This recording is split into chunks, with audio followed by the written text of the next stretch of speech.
Shout out to Abby and Harry for this video topic. So Abby wants to know how she can switch Harry to eating whole bones and whole prey. So right now she is feeding DIY raw with a premix, and she's also feeding some pre-made raw.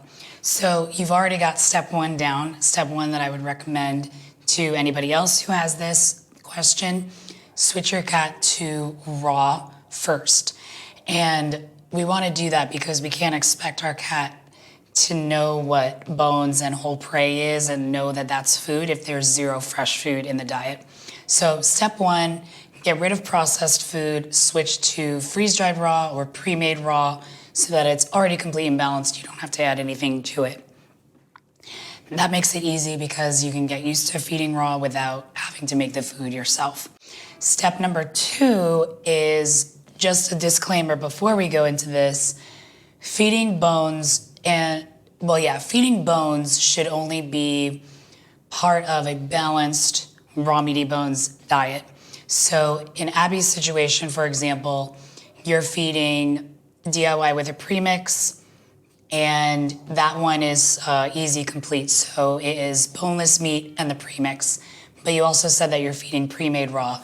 I don't know if that includes ground bones or not, but regardless, we want to make sure that when we're feeding bones, it's part of a balanced recipe and we're not just feeding bones as a treat or a topper, because that's going to offset the balance of the food that we're feeding.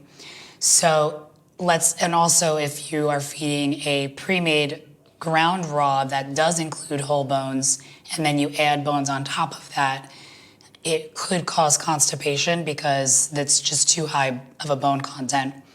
But even if it doesn't include bones, it's a complete and balanced diet, and then you're adding bones on top of that, it's going to disrupt the nutrients. So you're going to add more minerals, and then other nutrients might be out of balance. So if you're going to feed bones, feed it with as part of a balanced diet that includes bones. So you're using a recipe that includes the meat, bones, and organs, and whatever whole foods to make the diet complete. In that situation, I would start with feeding just smaller chunks of meat to get your cat used to chewing, and then gradually increase the size of those chunks. Because if you're going from ground raw and then big chunks, your cat might not understand that he has to chew the food.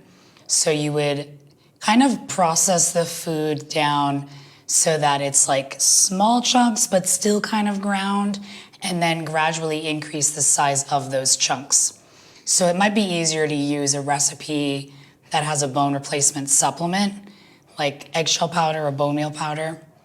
That way you can just focus on one change at a time. And each time you make the recipe, you would leave the meat in larger and larger chunks. I would say like the size of a quarter is, the largest that you have to go. And then you can use a recipe that uses the bones, and you would just add the bones in, throughout the week. And your cat's already used to chewing on whole chunks of food.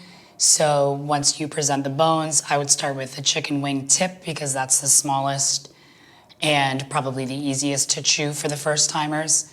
And so you would already have the chunks of meat, and then you would just also add the bone. And that will help your cat understand that you need to chew it, or that your cat needs to chew it.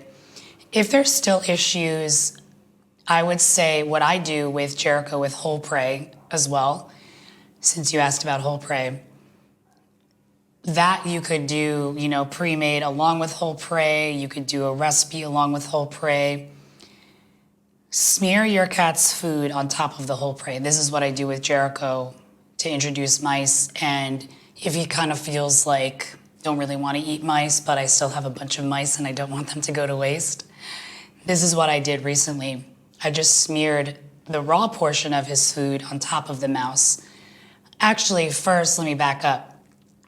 On his mat, what I do is put down some of the ground raw, just a little bit, to get him going and eating.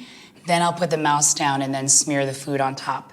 Instead of putting out the entire dish of all of his food, I just put a little bit of raw, get him eating that, then put down the mouse and smear a little raw on top. And then I wait for him to eat the entire mouse. If he stops, I'll put a little bit more raw on top, but I wait for him to finish that, and then I will put the rest of his raw food. Because if I put down all of the raw food, he eats that, and then he gets the mouse, and he's like, I already ate, I don't really care about the mouse. The other thing that you can do, and this is what I did when I introduced whole prey quail pieces to Jericho, is to use freeze-dried treats as a smell attractant. And the trick here is to use something that your cat likes, of course. Jericho's go-to salmon, rabbit, beef liver, something like that that has a strong smell. Anything fish-related. What you do is let your cat sniff the freeze-dried treat first, and then crunch and sprinkle it on top of the food. Because if you're just crunching and putting it on top of the food, your cat might not have no idea what you're doing.